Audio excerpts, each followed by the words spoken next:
শারীরিক সীমাবদ্ধতা কি স্বপ্নের পথ আটকে দিতে পারে, নাকি অদম্য ইচ্ছাশক্তির সামনে হেরে যায় যে কোনো প্রতিবন্ধকতা? আজ আপনাদের শোনাবো এমন এক লড়াকু তরুণের গল্প, যিনি বিদ্যুৎ স্পৃষ্ট হয়ে দুটি হাত হারিয়েছেন।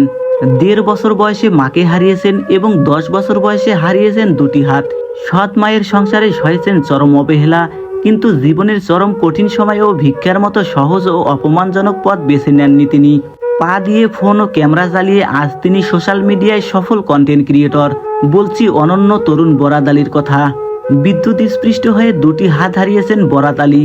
তবে কেবল শারীরিক প্রতিবন্ধকতা নয়, নিয়তি তার জীবনে এনেছিল আরও বড় পরীক্ষা। শৈশবে তিনি হারান গর্ভধারিণী মাকে। এরপর বাবা দ্বিতীয় বিয়ে করলে সৎ মায়ের সংসারে শুরু হয় অনাদর আর অবহেলার অধ্যায়।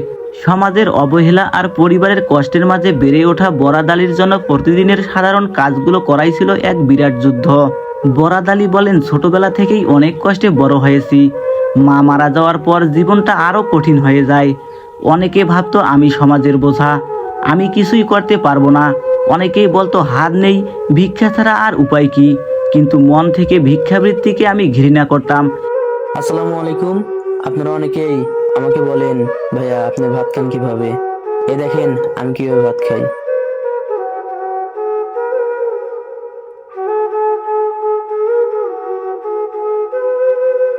ভেবেছিলাম হাত না থাকলে কি হয়েছে, মাথা আর পা তো আছে, আমি নিজের পায়ে দাঁড়াবই।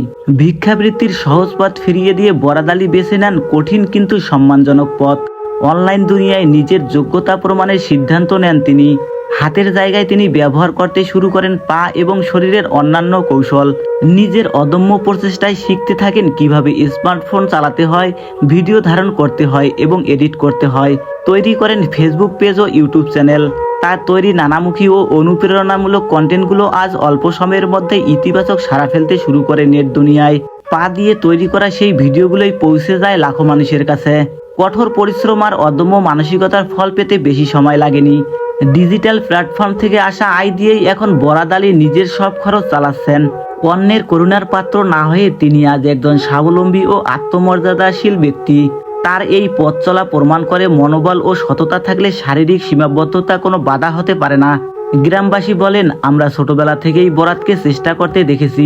সত্যি বলতে আমরা ভাবতেও পারিনি সে এভাবে নিজের পায়ে দাঁড়াবে। যেখানে হাত পা ভালো থাকা সত্ত্বেও অনেকেই অলস হয়ে বসে থাকে এবং ভিক্ষা করে, সেখানে বরাত আমাদের পুরো গ্রামের গর্ব। বরাত আলীর এই লড়াকু জীবন আজ সমাজের হাজারো মানুষের জন্য এক উজ্জ্বল দৃষ্টান্ত।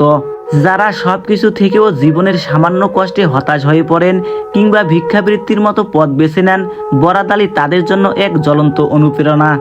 বরাত আলী বলেন, আমি সবাইকে একটা কথাই বলতে চাই, জীবন কখনো থেমে থাকে না। শরীরে কোনো সমস্যা থাকলে মনের জোর হারাবেন না। কষ্ট হবে, কিন্তু চেষ্টা চালিয়ে গেলে সাফল্য আসবেই। ভিক্ষা না করে পরিশ্রম করুন, মাথা উঁচু করে বাঁচুন। হার না থাকা সত্ত্বেও নিজের অদম্য ইচ্ছা শক্তি দিয়ে ভাগ্য বদলে ফেলা বরাত আলী আজ কেবল নিজের জীবনকে রূপান্তর করেননি, জয় করেছেন লাখো মানুষের হৃদয়। আর এই সংগ্রাম ও সাফল্য প্রমাণ করে ইচ্ছা শক্তি থাকলে প্রতিটি প্রতিকূলতা জয় করে মাথা উঁচু করে বাঁচা সম্ভব। বরাত আলীর জন্য রইল অশেষ শুভকামনা।